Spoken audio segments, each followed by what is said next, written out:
సంవత్సరాల తరబడి government job కోసం వేచి చూస్తున్నారా? కేవలం 8 నెలల్లో మీ కల నెరవేర్చుకోండి. వెంటనే కింది నంబర్స్‌కి కాల్ చేయండి. నమస్తే రమగారు. నమస్తే జయ. రమగారు, మంచి చందమామ కథ చెప్పుకుందామండి. వాగ్దానం. ఆ, పూర్వం బుద్ధిసాగరుడు అని ఒక వ్యాపారి ఉండేవాడు. మంచి పెద్ద బిజినెస్. పడవలు ఉండేవి ఆయనకి, నౌకల మీద 1,00,000, 2 లక్షలు బిజినెస్ తిరిగేది. ఒకసారి ఏమైందట, కోస్తా ప్రాంతానికి పంపించాడు. మన వైపు అనమాట. కోస్తా అంటే అదే కదా. అయితే వెళ్ళిన పడవలు మాయమైపోయినాయో, కొల్లగొట్టపడ్డాయో, వెనక్కి తిరిగి రాల. జనరల్గా ఈ వ్యాపారాలు చేసే వాళ్ళు ఏంటంటే ఇంట్లో ఏదో కొద్దిగా ఉంచుకుని మొత్తం అంతా బిజినెస్ మీదే పెడతారు. ఇక్కడ భూములు ఆస్తులు అలా ఉంచుకోరు. ఇతను ఉంచుకోలే పాపం. అయితే పడవలు రాల. ఒక నది తీరానికి రోజు వెళ్ళి అక్కడ చూసుకునేవాడు. చూడగా ఎన్నాళ్ళు గడిచినా రాలేదు. ఇంటి దగ్గర ఉన్న డబ్బు దాదాపుగా అయిపోవచ్చింది. చాలా దుఃఖంలో ఉన్నాడు. 2-3 వార్తలు కూడా వచ్చినాయి, కోస్తా దగ్గర కొన్ని పడవలు మునిగిపోయినాయి అని. అందులో కొన్నిట్లలో తనది కూడా ఉండుండొచ్చు. తనవి కూడా చాలా దుఃఖంతో ఏం చేయాలో తెలియక నదీ తీరంలో కూర్చున్నాడు. అయితే అతనికి ఒక మరుగుజ్జువాడు కనపడ్డాడు నీళ్ళలోంచి వస్తూ. ఏమిటో దిగాలుగా ఉన్నావని అడిగాడు.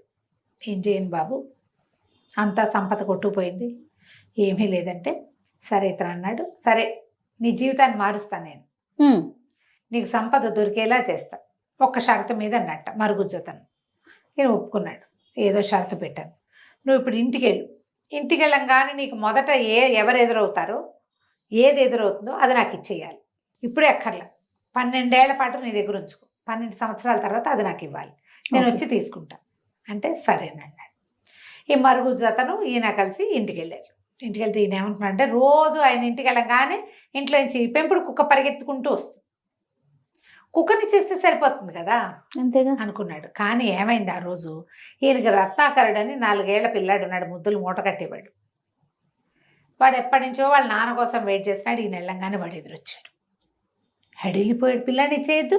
మరుగుజ్జువాడు ఎదురొచ్చిన వ్యవహారాన్ని చూసుకుని 12 ఏళ్ల తర్వాత మళ్ళీ వస్తానని వెళ్ళిపోయాడు. ఏం చేయాలో తెలియలే. 4 ఏళ్ల వాడు 12 ఏళ్ళంటే ఇప్పుడు 16 ఏళ్ళు వస్తాయి. సరే చూద్దాం ఆనాటికి అని చెప్పి ఊరుకున్నాడు. ఆ మర్నాడు వాళ్ళకి ఏదో చిన్న కుంట ఉంది, పొలం, కొద్దిగా పొలం దున్నుతుంటే ఒక బిందె దొరికింది. దాని నిండా డబ్బు ఉంది. మరుగుజ్జువాడు చెప్పాడు కదా నేను బాగు చేస్తానని. ఆయన ఆ బిందె తెచ్చుకున్నాడు. తర్వాత ఇల్లు అది బాగు చేస్తుంటే ఇంట్లో కూడా కొన్ని చోట్ల తనకి ఇట్లా బంగారు పాత్రలు దొరికినాయి. ఇక నౌకా వ్యాపారం కాకుండా మామూలు వ్యాపారం పెట్టుకుని చక్కగా బాగుపడ్డాడు. పిల్లాడికి 13, 14 ఏళ్ళు వచ్చాక నీ చిన్నప్పుడు ఇట్లా జరిగిందని వాడికి చెప్పాడు. చెప్తే వాడన్నాడు, కుర్రాడు, దాన్ని ఏముంది నాన్న, అదో పెద్ద కష్టం కాదు, ఏం పర్వాలా, వాడి మరుగుజ్జు అంటే ఎంత ఉంటాడు, భూమికి జాండు ఉంటాడు, నేను ఇంత ఎత్తున్నాను, 2 దెబ్బలు కొడితే వాడైపోతాడు అన్నాడు కుర్రాడు. తండ్రి వాగ్దానం చేశాడు. వీడు ఏం చేస్తాడు, వాగ్దాన బంధానికి ఏమంటారు, వాగ్దాన భంగానికి తండ్రిని ఎంకరేజ్ చేశాడు. సరే ఇంట్లో ఉన్నారు. వీడికి 16 ఏళ్ళు నిండిపోయింది. ఒకరోజు ఆ మరుగుజ్జతను వచ్చేసరికల్లా కుర్రాడు ఏం చేశాడు, తండ్రి తను ఒక చిన్న ఇది వృత్తం లాంటిది గీసుకుని, ఏమంటారు, ఒక బ్రహ్మగారి చేత మంత్రింపించి మంత్రపు అక్షింతలంతా చల్లుకుని కూర్చున్నాడు. వస్తే నేను కొడతానులే నాన్న, ఏం పర్వాలేదన్నాడు. ఆ మరుగుజ్జువాడు వచ్చాడు. ఉఫ్ఫను ఊదేశాడు ఆ అక్షింతల్ని. పదా మనం వెళ్దామంటే కుర్రాడు అన్నాడు, నేను నీతో వచ్చేదేంటి, నా మోకాలంత ఎత్తులేవు, 2 పిడిగుద్దులు కుడితే చచ్చూరుకుంటావు అనేసరికి, ఏమిటి నాతోనే యుద్ధం చేస్తావా నువ్వు అని అడిగాడు మరుగుజ్జువాడు. ఆ ఎవరితోటైనా చేస్తాను నేను అన్నాడు కుర్రాడు, రత్నాకరుడు. అనేసరికల్లా సరే పట్టు, మన ఇద్దరం కుస్తీ పడదాం, ఎవరు గెలిస్తే వాళ్ళది పైచి.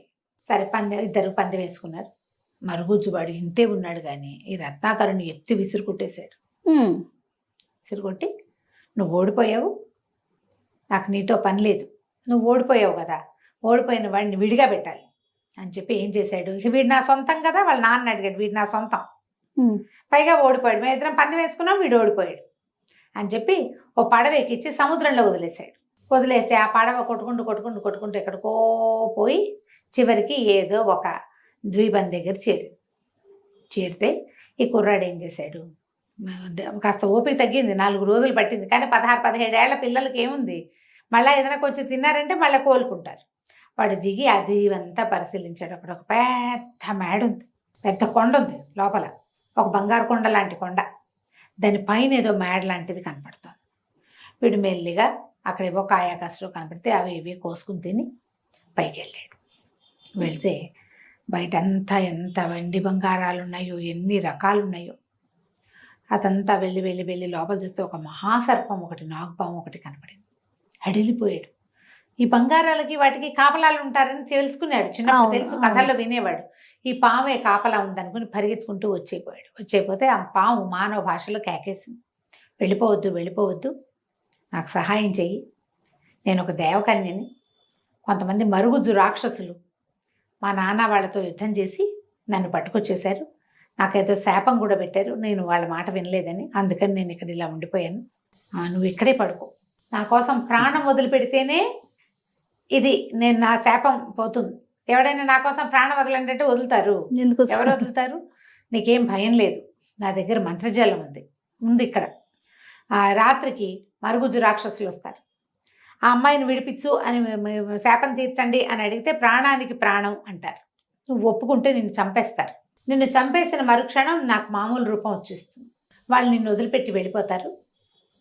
నీకు నేను పొద్దునే లేచాక నాకు మెలకు వచ్చి వాళ్ళు వెళ్ళిపోయిన తర్వాత నేను మంత్రజలం చల్లి నిన్ను బతికించుకుంటాను, జీవితాంతం నీ పాదదాసిగా ఉంటా, ఇదే నా వాగ్దానం అని చెప్పింది. సరే వీడేమనుకున్నాడు, మనకి ఇక్కడ తినలేదు, తిప్పలేదు, అమ్మలేదు, నానలేదు, ఎటగు పోతాం 4 రోజుల్లో. ఇక్కడ ఈ ద్వీపంలో ఏం చేస్తాం? సముద్రం ఎక్కడుంది, మన ఊరు ఎక్కడ?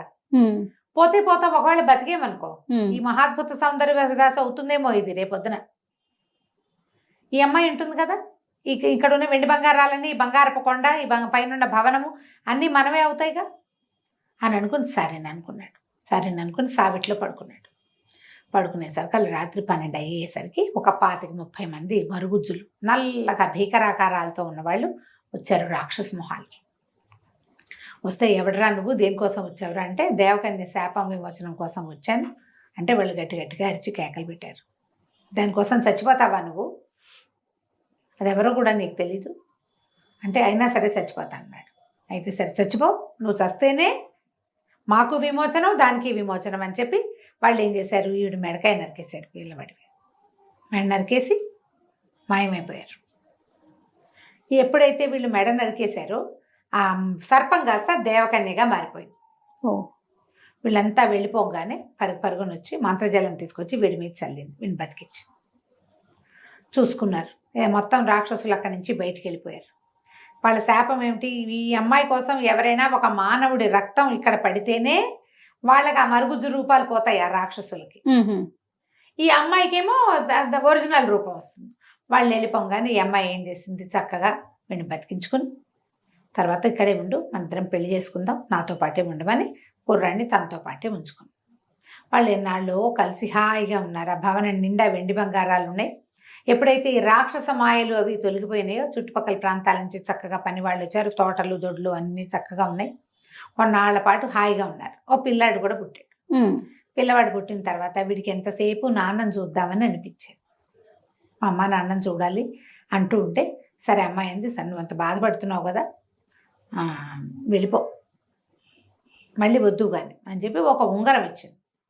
ఈ ఉంగరాన్ని పట్టుకుని నన్ను తలుచుకుంటే, మమ్మల్ని తలుచుకుంటే మేము నీకు కనపడతాం, కానీ మీ అమ్మా నాన్నల ముందు ఈ ఉంగరపు మహిమని చూపించకూడదు, ఎవరి ముందు చూపించకూడదు, నువ్వు ఏకాంతంలో ఉన్నప్పుడే ఇది చేయాలి అనేసరికి కుర్రాడు ఒప్పుకున్నాడు, రత్నాకరుడు ఒప్పుకున్నాడు. తర్వాత ఇతను ఏం చేసింది, ఒక మంత్రం వేసి ఇతన్ని వాళ్ళ ఊళ్ళో ప్రవేశపెట్టింది. అప్పటికి వెళ్ళిపోయి ఎంతకాలం అయిందో. సముద్రంలో పడిపోయిన పిల్లవాడు బతికొస్తాడని ఎవరు ఊహిస్తారు? వాళ్ళ అమ్మా నాన్న నమ్మల. వెళ్ళేటప్పుడు లేత నువ్వు మీసాలు మొహం వాడు, ఇప్పుడు పెద్ద పెద్ద మీసాలు గడ్డాలు వచ్చినా ఇంత మనిషి అయ్యాడు, లావ్ అయ్యాడు. వాళ్ళ అమ్మా నాన్న గుర్తుపట్ల. వీడు పదే పదే అన్ని నమ్మించేలాగా చెప్పాడు. సరే ఏవో కొన్ని గుర్తులు, వాడి పుట్టుమచ్చలు, చిన్నప్పటి ఫోటోలు, వాడి నడక అవి ఇవి చూసి మెల్లిగా సర్దుకున్నాడు. సర్దుకుంటే వీడు ఏం చేశాడు, నేను వెళ్ళిపోయిన చోట అక్కడ నా బంగారపు కొండ ఉంది, పైన ఇల్లుంది, నాకు భార్య ఉంది, అమ్మాయి దేవకన్య అని చెప్పేసరికి వీళ్ళు నమ్మల. ఏమిటో డప్పాలు కొడుతున్నాడు వీడు, ఎటాగోటా బతికొచ్చాడు, దేవకన్యతో పెళ్ళి ఎట్లా అవుతుంది? వాళ్ళు నమ్మకపోయేసరికి కుర్రాడికి వాళ్ళని నమ్మించేసేయాలి ఎలాగైనా అనిపించింది. అనిపించి ఏం చేశాడు, ఆ ఉంగరం పైకి తీసి ఇలాగ పెట్టుకుంటూ నా భార్య కొడుకు కనపడాలని చేశాడు. ఠకీమని భార్య కుమారుడు వచ్చేసారు. అక్కడికి వచ్చేసరికి అమ్మ నాన్న ఆశ్చర్యపోయారు, చుట్టుపక్కలంతా తెల్లబోయారు. ఆహాహా అన్నారు. అంతా బాగానే ఉంది, కానీ అమ్మాయికి పిచ్చి కోపం వచ్చింది.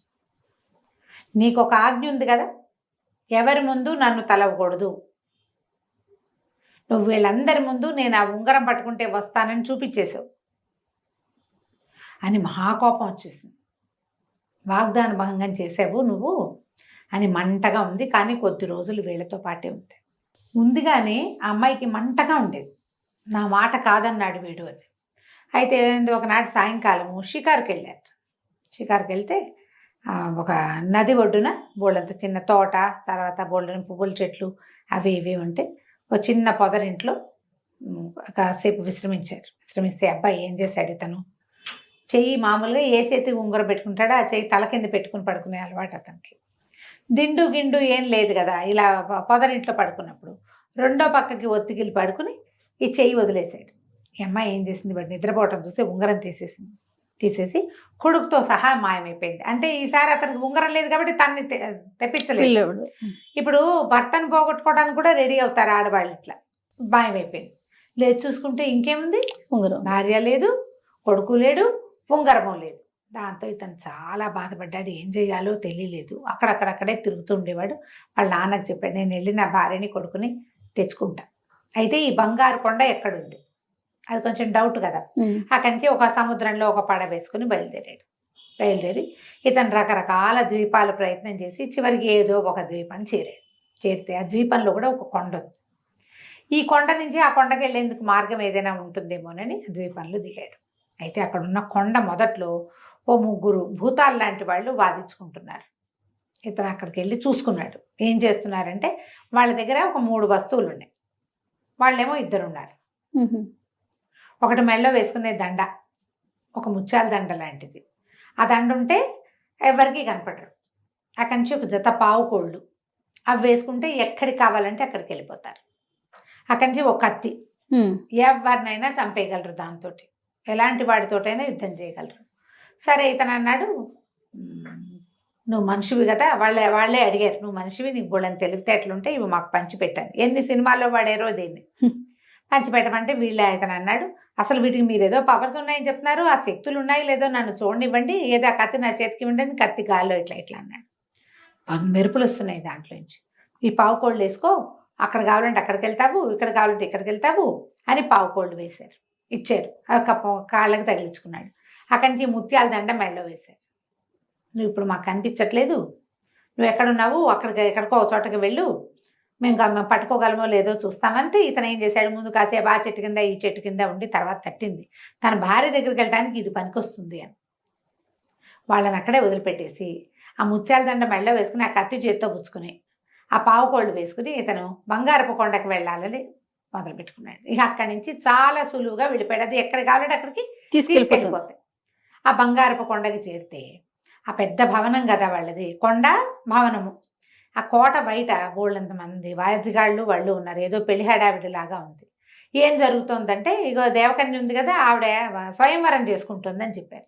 వీడి భార్య స్వయంవరం, మరి ఇప్పుడు భర్త లేడు, స్వయంవరం చాటించుకుంది ఆవిడ.